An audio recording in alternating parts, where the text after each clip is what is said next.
much news can you make on a Tues, even though you have on shoes, with the new news that might be something that you choose to learn on a Tues? Yeah, okay.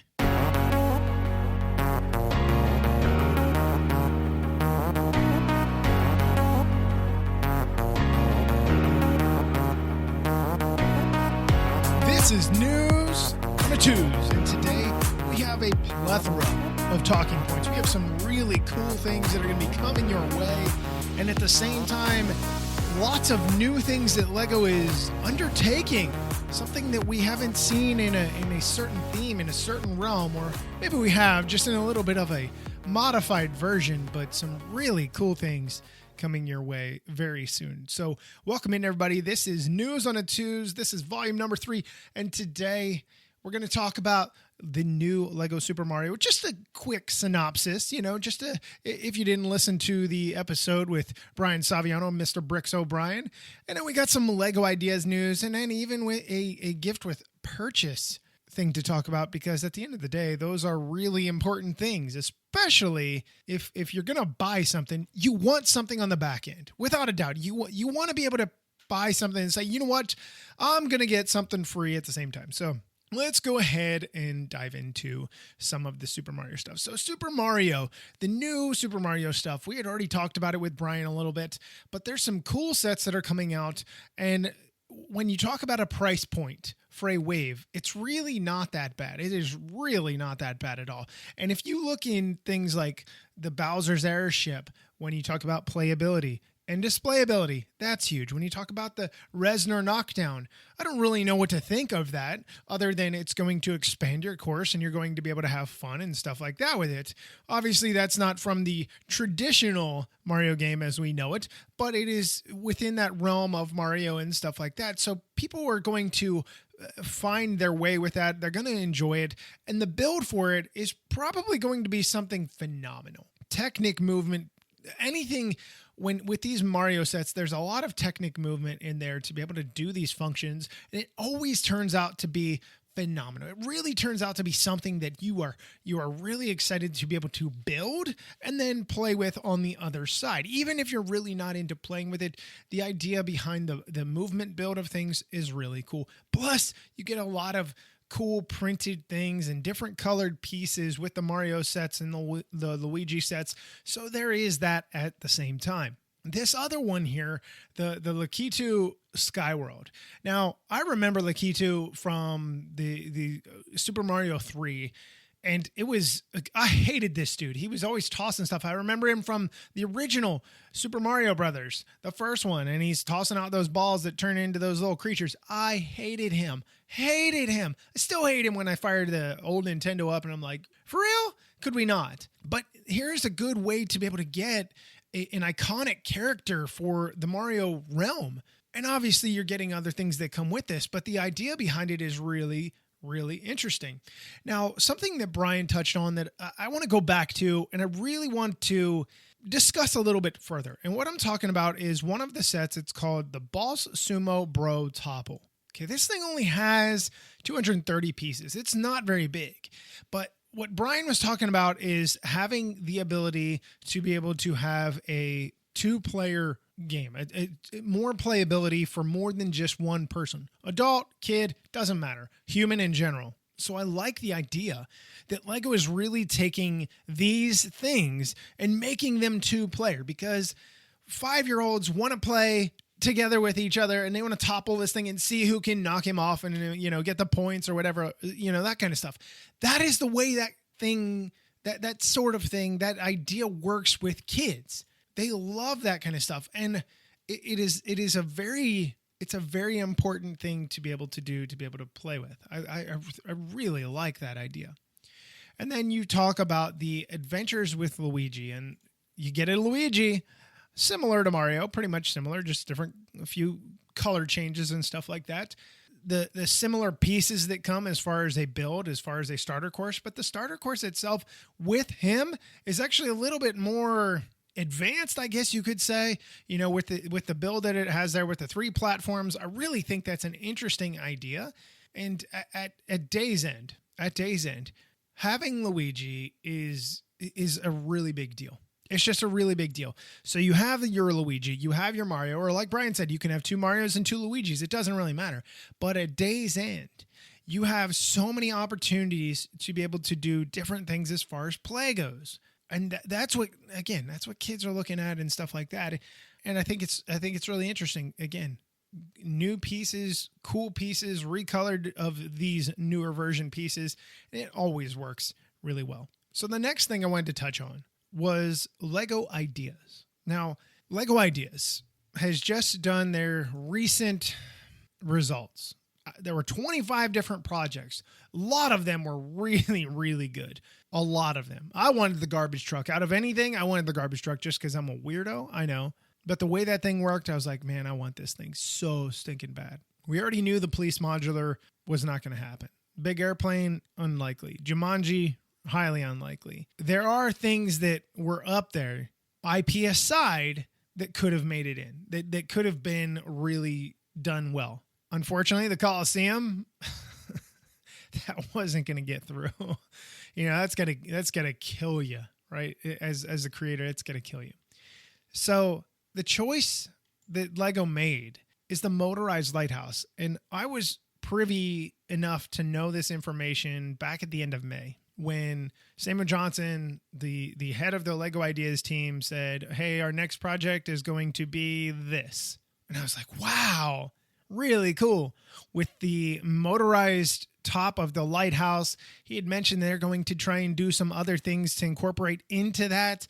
I'm really excited to see how this is going to unfold from them because, look, they did a typewriter. They did the piano. They've done some things that have really pushed the bounds of creativity and designability and just a functionality sense. How do you get this motorized lighthouse and still make it look good? Now, obviously, we don't know what the size is going to be.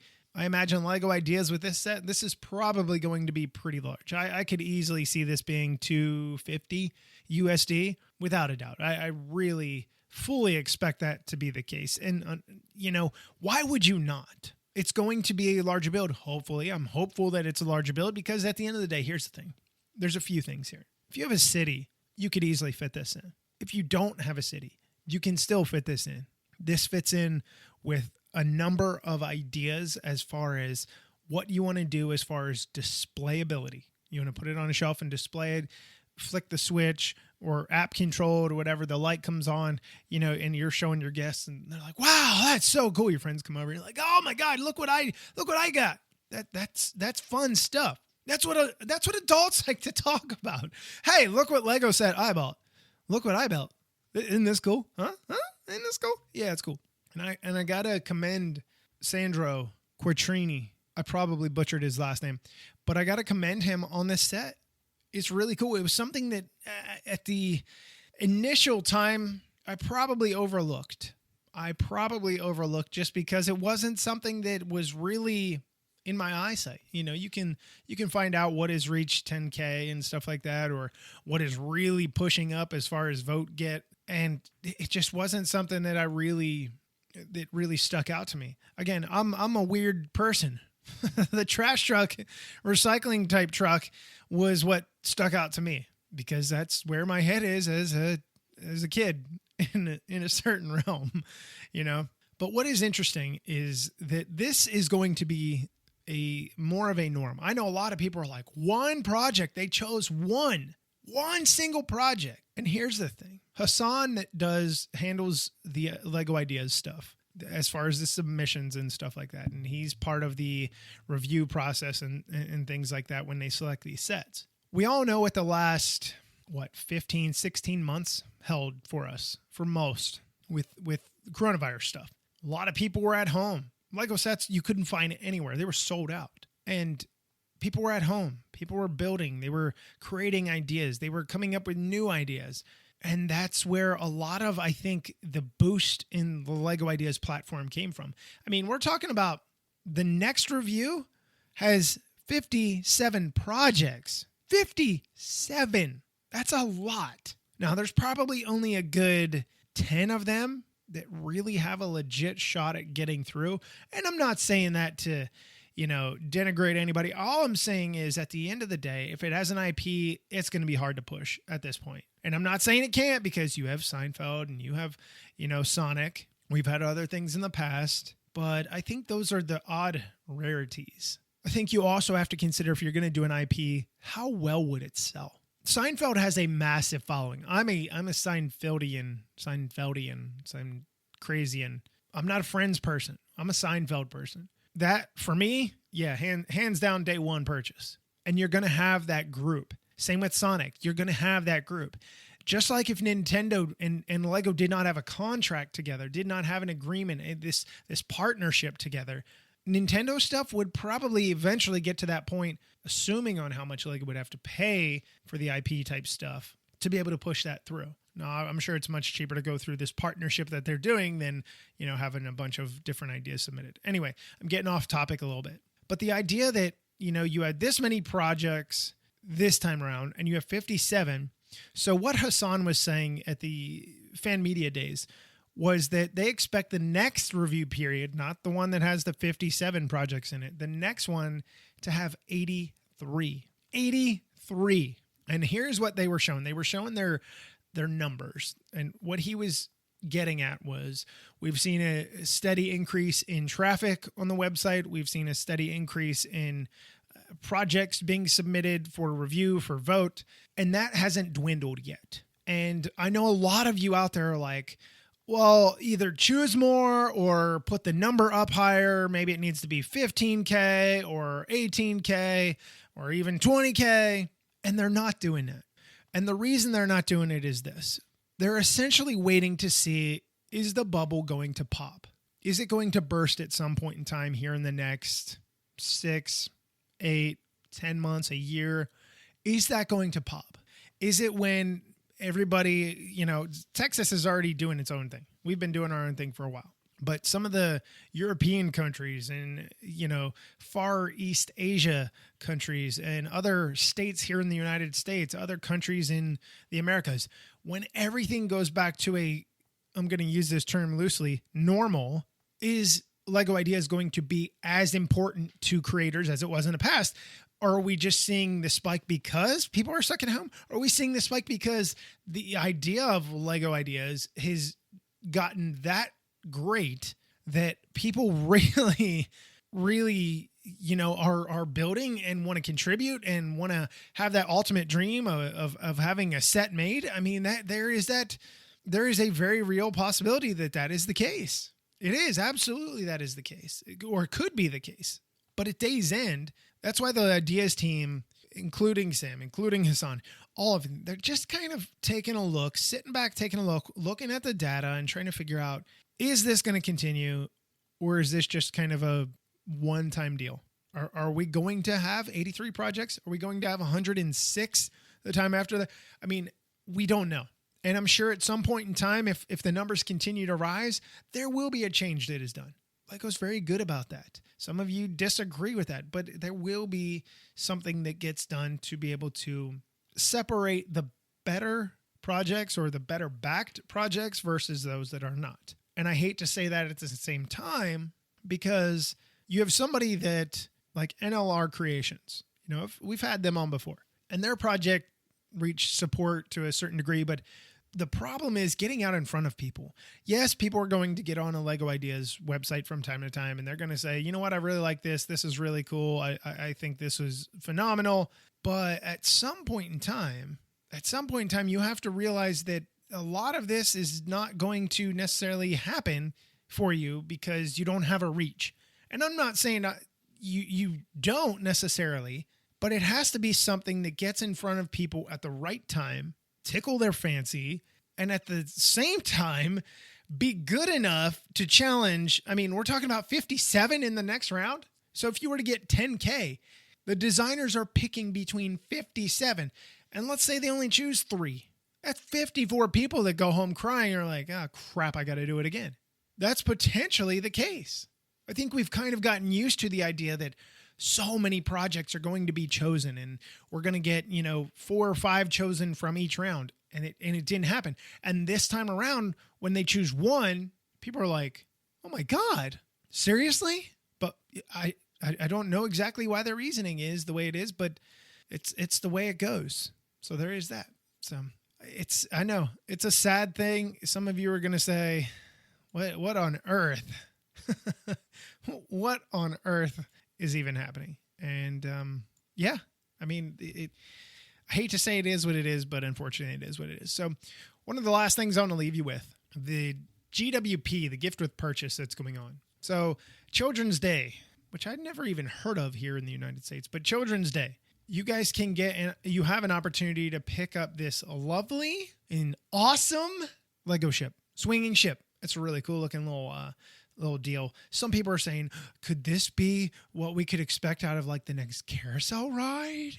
Out of the next fairground ride? Could this be it? Could it be? Now you have to be a VIP member to be able to get this. And you have to spend 85 pounds, 85 euros, 85 USD. And you guys have until June 30th. You have from now until June 30th.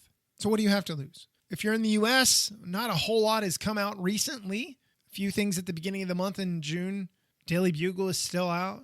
There's a number of sets still out. But there are other things coming. But you might say, well, I don't really have anything I want to buy. $85? Oh, man, how am I going to make that work? I don't know. I honestly don't know. You're going to have to figure that one out for darn tootin' sure, man. So check that out. It runs until June 30th. Again, $85 here in the US to be able to get your swinging ship, which you can sit on your dresser or something like, it's like, I guess something like that. The last thing I wanted to touch on real quick before I get out of here. Brick Days Omaha 2021 is coming super duper uber fast. July 24th and 25th. It is coming. From Saturday, 10 a.m. to 5 p.m. and Sunday, 10 a.m. to 4 p.m. You guys can get in there. You're able to go in and check out all of the cool things, meet cool people. Hey, I'll be there. Come say hi.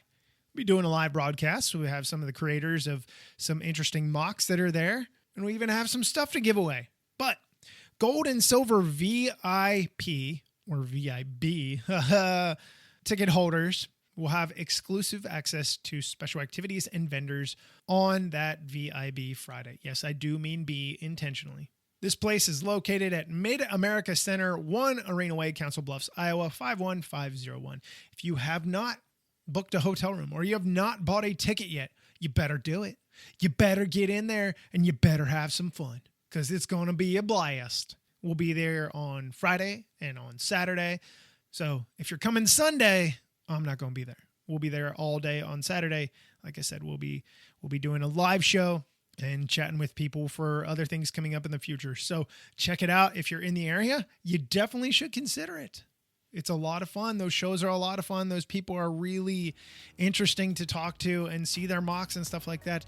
So don't hesitate. Get in there. So that is going to do it for this week's segment, this week's episode of News on a Tues. I will see you guys next week. And as always, I'm your minifig host, Matt. Let's build on it.